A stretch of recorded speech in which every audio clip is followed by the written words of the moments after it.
Hey guys, KrymTheGaymer here, and I'm going to be making a Caitlyn guide today. I'm going to go ahead and get right into it because you really have to start planning Caitlyn's games very early. Start your trap. A lot of people start her Q because they want to try to do some good poke in lane.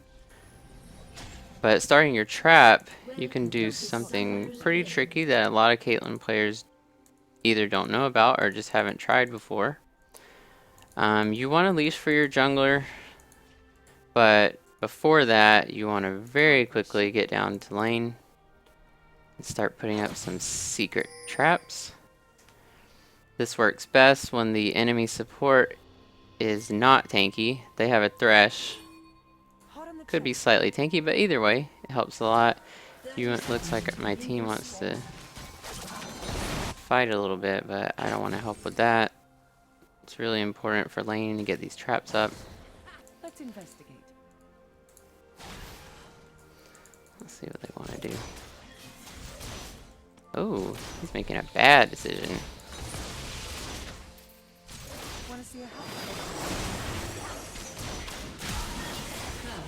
Wow, that was an interesting first blood we got. Definitely not planned, but when opportunities like that come up, you want to take them if you can. Anyway, so I got my 3 traps set up, which is normally what you want to do every time you play Caitlyn. It works best when they have squishy support. Right now they have a thresh, but it's still going to help. Now, when they have a tanky support, it's very, very important to make sure that you poke them the moment that they get trapped. So you want to expect them to hit those traps. You don't want to waste them. Especially when they're tanky. When they're tanky, sometimes they will try to hit the traps just so they can get rid of them. But you don't want to let them do that without paying for it significantly in health. So, for example, if they have a Tom Kench, it's not really going to do very much, but as soon as he steps on the trap, go ahead and put another one down and start poking him. Get off as many hits as you can. If they have a really aggressive ADC, that's not going to be easy to do, so he knows those traps are there. But no matter what, you hit them when they step on that trap. If they don't step on the trap, that puts them in a bad situation where they have 0 bush control. They don't want that either. So they can't really do anything to us because of those traps. Thresh has to stay back. Now he's waited so long to step on them that he can't really get rid of them. So we basically have lane control now because of all those traps that we have. As soon as one goes down, go ahead and put another one up.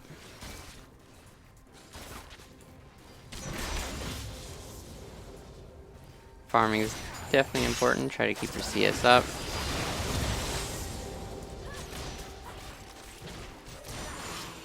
With Caitlyn, you want to try to poke as much as you can. She's probably one of the weakest ADCs in terms of burst damage. She just doesn't have anything besides her auto attacks. You just want to keep up constant poke with her. Don't let anyone get away without taking damage. Alright, I almost got a kill, but that exhaust made it where I couldn't get it, so I backed off. You just keep 3 traps up as long as you can with the recent Caitlyn buff in terms of level 1 trap cooldown and mana cost. That became a lot easier to do. Early game is all about the poke and the traps. This Jinx has to farm under her tower because we've got her so poked down.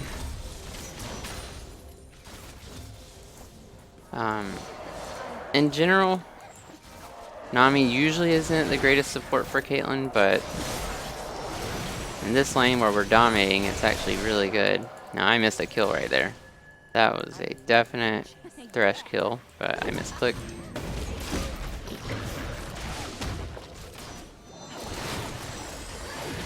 This could be an easy double kill for us. Well, Nami took it, but that's okay. I actually don't mind when the support gets an early kill. They can really help you out with that kill. Especially if they're squishy like Nami. That's an easy kill. She should have went back, but she stayed in lane. Up for a showdown. So we basically won this lane already. I'd say the trap control really prevented Thresh from being able to position himself to land some early game hooks. Alright, so we're gonna go back. Actually, I need a little bit more gold so I can get straight up BF sword.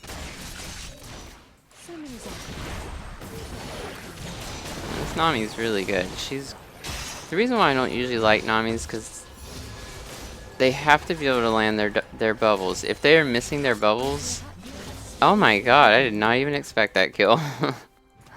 So Caitlyn just yeah, this Thresh is really surprised as well. I feel like that was an exact amount of health that he had with that Q. Very surprising. But you want to keep up the poke. Just keep it up, keep it up. Because, like I said, Caitlyn can't win 1v1s on other ADCs unless she's fed ahead of them, which right now I am. She doesn't get any attack speed boosts like most ADCs get, but she can be very safe. She has really long attack range. She can keep her traps out. She has her E to escape. With her E, you have to be careful though, because a lot of people don't realize that her E, the net, is a channeled ability. It's a very short channel, but it is in fact a channel, which means it is cancelable. People can stun you or knock you up, and you won't be able to get away with it. And a lot of people might die from that, expecting to get away. So you have to time them if you know that someone's going to use a stun on you.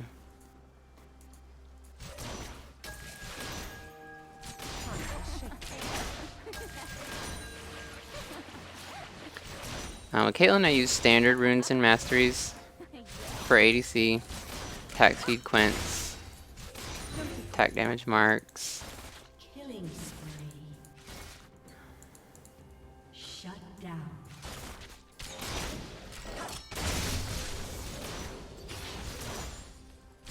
Some people use lifesteal quints, but ever since those got nerfed, it's really not worth it anymore.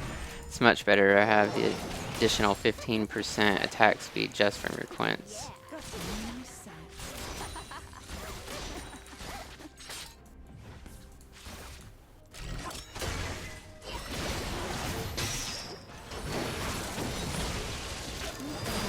Uh-oh. Might be able to get a kill out of this. Yeah, I did. Now, if Nami's amazing. Oh, that's a double. If I can get this hit, that will be a triple. I don't think I was able to get that without Nami's help. That was great. We got a lot of ults off.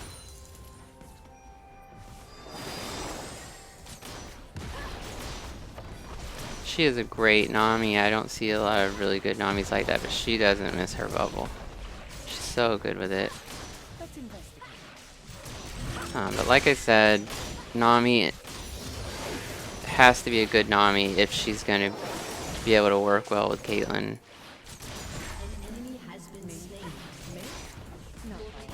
So we won our lane. We'll probably go mid after this. Help out Zed.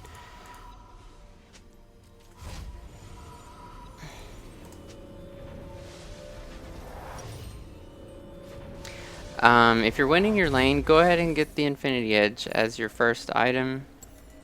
If you're losing your lane, I usually will go for Bloodthirster. If you're losing, you're not going to be able to beat anybody in a kill, and if you're getting poked, you're just going to get destroyed, and you just want to try to not feed, and you can still be very helpful in team fights as long as you can stay safe, which Caitlyn is very good at with her range, her traps, and her E.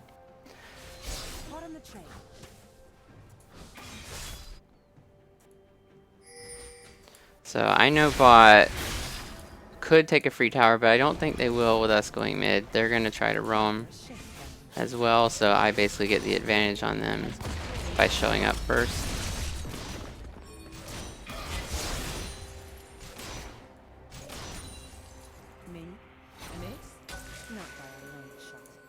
Looks like we're going to be doing a dragon.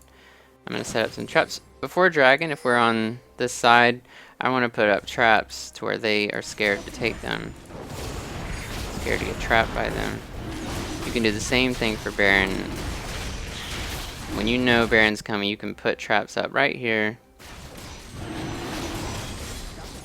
And they'll be scared. They won't be able to get in a good position to stop it because they know if they get trapped, they're going to take some serious damage and they're really afraid to get killed. So I'm going to go get some farm over here. Looks like they might be getting a kill. Now, if she gets her low, then I'll ult. Okay, I don't want to waste my ult. Thresh would have blocked it. Now, Caitlyn's ult is not a skill shot, but in a sense, it does take skill to use it. You have to predict who is going to try to block it. And you don't want to waste it if you know that someone's going to block it.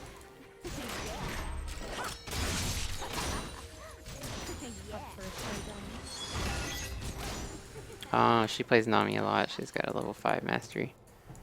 I actually have the highest mastery points on Caitlyn. And I don't main ADC. I actually main mid. But I love Caitlyn. She's an easy ADC to play.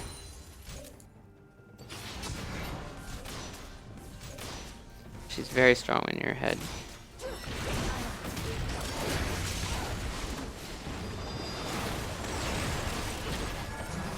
A really safe combo you can do with Caitlyn to poke is you use your Q and then immediately press your E, so the moment that your Q fires off, your E will fire off and you can get a double hit. And the E damage, even though it's not a whole lot, it definitely adds up. And you guys might get to see that combo in a bit because people underestimate the amount of damage that she can do using the QE combo. And if you can get an auto attack or two off, then you can even end. Oh shit. You can even end it with an ult. And we got out of that. That was close. An enemy has been slain.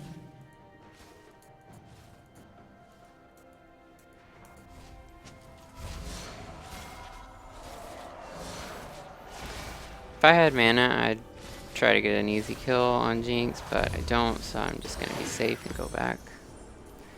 Second item, Your team has destroyed a turret. I get Berserker's Greaves. This looks like this might be a short game, but I'll go ahead and say, with Caitlyn using the attack speed masteries, I like to build Bloodthirster second because she needs good sustain. She's known for having good lifesteal. A lot of people will get Phantom Dancer as a second item. The attack speed is helpful, but it's really nice for her to have good sustain so that she can keep up strong pressure without getting pushed away. She's so strong at pressure. She's so good with pressure. So as the fourth item, no, I'm sorry, the fourth item after you get your Bloodthirster, then you can go ahead and build that Phantom Dancer. And then you want to get Last Whisper. And then for your last item, you can get either Banshee's Veil or Guardian Angel, depending on what you need. If you're super ahead and you're just not dying at all, you could even get Bork. I say Bork only because Caitlyn's biggest weakness is that she can't kill tanks very easily. I mean, they buffed her passive so that when her passive procs, she can do some extra damage against armored champs, but it's still, she still isn't a champion that can destroy tanks like a Vayne can.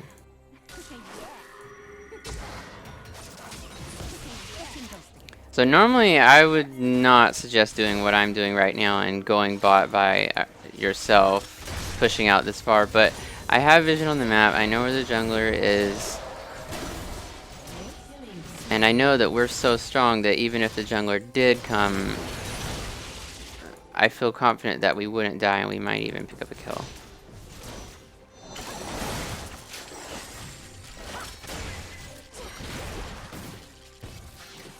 They're trying really hard not to get pushed out of lane, but they just can't handle the damage that we can put out. Uh-oh.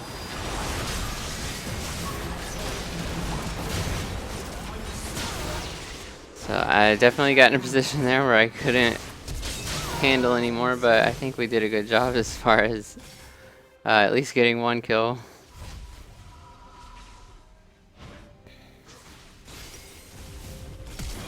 I'm gonna go ahead and start working on my Bloodthirster, get some sustain. Vision is so important in this game, and a lot of people just don't think it's that important, but as soon as I can upgrade my yellow trinket and get the greater stealth tome, I want to do that. Want to see a hat trick? Because vision definitely increases the opportunities that you can get. I mean, one ward can give you a double kill that you would have never expected. People might try to do some crazy things and go in their your jungle alone. You just never know.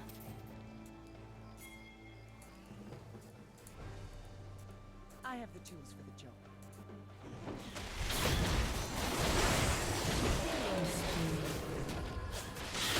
So at this point, we're so far ahead, I just don't feel any threat at this point. We did so well in lane.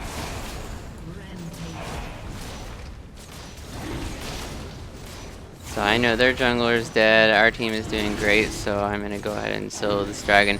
Normally, if their jungler's alive, just don't ever try to solo dragon as the ADC.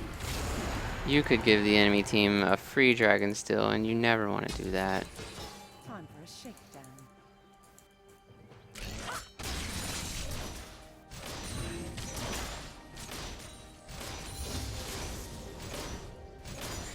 I use attack move on every ADC that I play.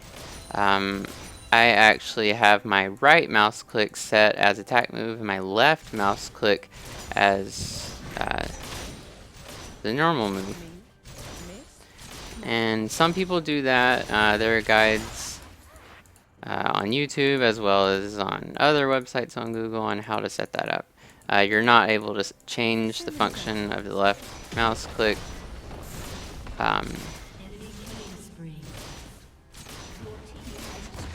through the in-game hotkey interface. You have to manually set up a config file in the League of Legends folder to set that up. But I love it. Other people will use attack move by pressing a hotkey, just a regular letter on the keyboard. I don't do that because I use attack move so much. I use it on every champion that I play. It doesn't matter if they're an ADC or not.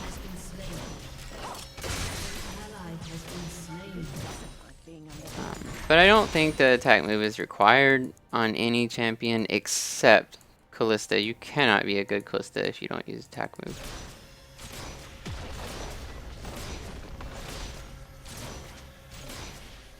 Alright, so I picked up a tower by split pushing while I knew their team was mid.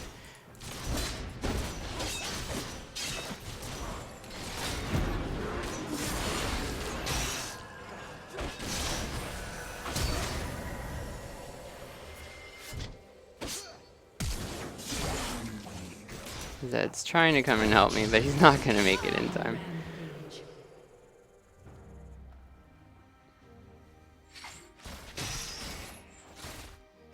But if you can split push and you know that you can get a tower, if you die, it's not a big deal at all. Giving your team global gold, exposing an inhibitor, or even if you're not exposing an inhibitor, anytime that you can safely get a tower, even if you have to die for it, it's always worth it. So normally I would not suggest selling your Doran's Blade until at least you have like 3 items, but in this case, since I'm so far ahead and I can pick up a BF sword, I'm going to do that.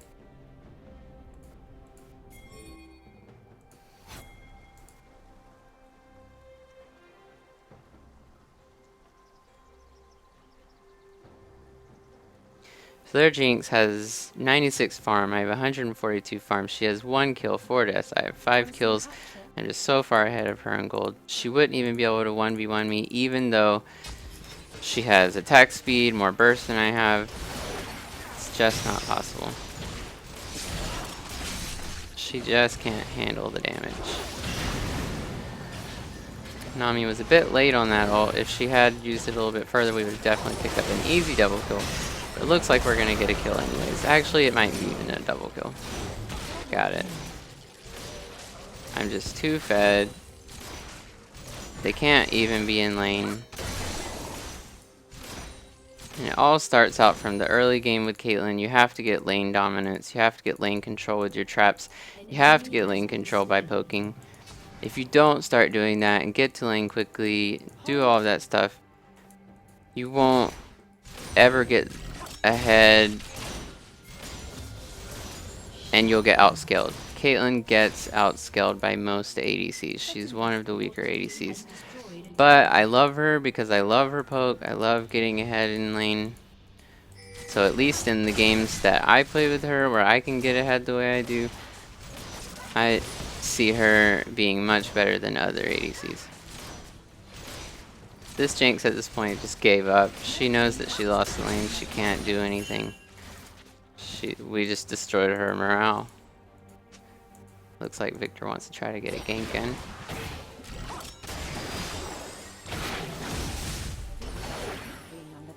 Might be a kill. Not going to be able to catch him, but I will fight this Jinx. She thought she could 1v1 me, but even with her heal, she wasn't able to do it. She can't put out enough damage since I'm so far ahead. So now I've got my Bloodthirster. I have some great sustain going on. At this point, if you have a little bit of extra gold, you can get an early Fure Boots. It really helps for Caitlyn's kiting, which she's so good at. Every time I hit somebody, it's going to give me a movement speed boost by 12%.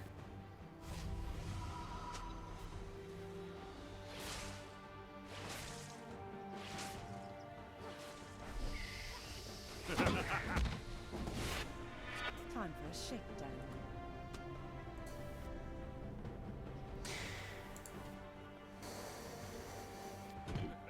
So it looks like everyone's really winning this game.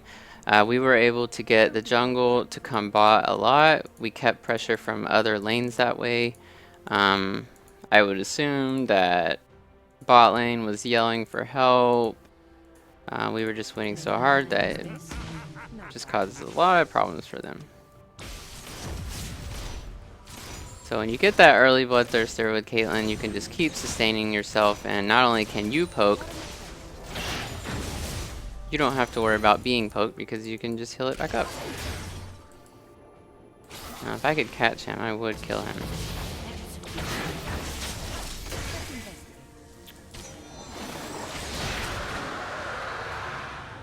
Now I could ult him if Gragas wasn't there. So my Fure Boots are kicking in. You can chase and poke really easily with those. Once you get Phantom Dancer, it becomes even easier, and I'll be building that next if the game lasts that long, which it might not. Don't be caught flat-footed.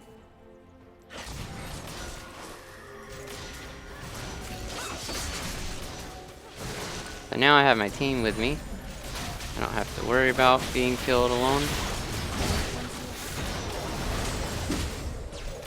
Once again, can't get my ult off.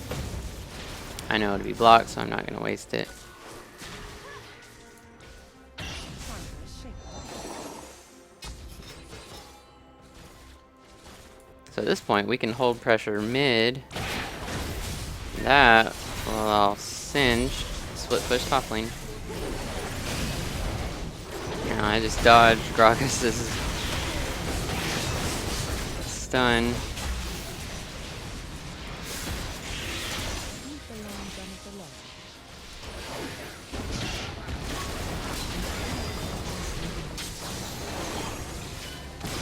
Oh!